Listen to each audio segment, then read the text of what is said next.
let's talk about open markets today. And you brought up a little bit about the strategy. So, where do you see open markets really bringing a lot of value over the next 2 to 3 years? Yeah, the journey is often around growth, but certainly when I get out and talk to clients, which is one of my favorite things. I was in Toronto, like I said, just last week with, I think they're our number 2 or number 3 client. And to go and see those guys, because we happen to be in New York, is fantastic when you get that FaceTime. But what we hear time and time again about adding the value, what clients seem to value about us, it's really twofold. One, it's back to the people. Actually, it's back to the people. We get told we're responsive. We get told we've got people that are knowledgeable in what they do. And because we're not a huge business, and I don't want to shame the banks here, but often you all know what it's like when you need to call the bank. You're like, oh my God, I'm going to be on hold for 20 minutes and press the keys 20 times. We're not that business. We're very hands-on, and we've got some great professionals in here. So team number 1. And then number 2 is around technology. And what I mean by that is we work with a number of fintechs in particular, and to them, technology is clearly important.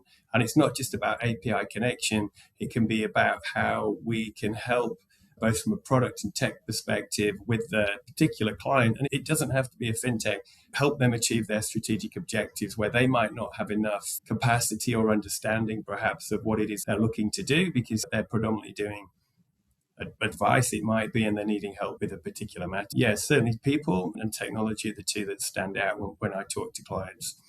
In terms of our growth, the growth is the really interesting part. I think we're quite privileged to be in this wonderful industry around markets and around wealth management.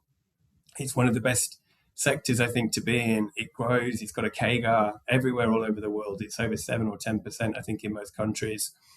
It's a $124 trillion business, I think. The generational wealth transfer that's happening, people talk about that a lot. But we're in this privileged industry. So that makes a business like us well capitalized to grow. And I talked about that shift that we went from being a execution and clearing business to moving into wealth management and products and services. And the next phase of growth for us, which we may get to talk on a bit later on, is digital assets. So 2 things there: tokenization of real world assets, so interesting, and then also cryptocurrency liquidity and trading, which we're not currently doing today, but it's on the product roadmap.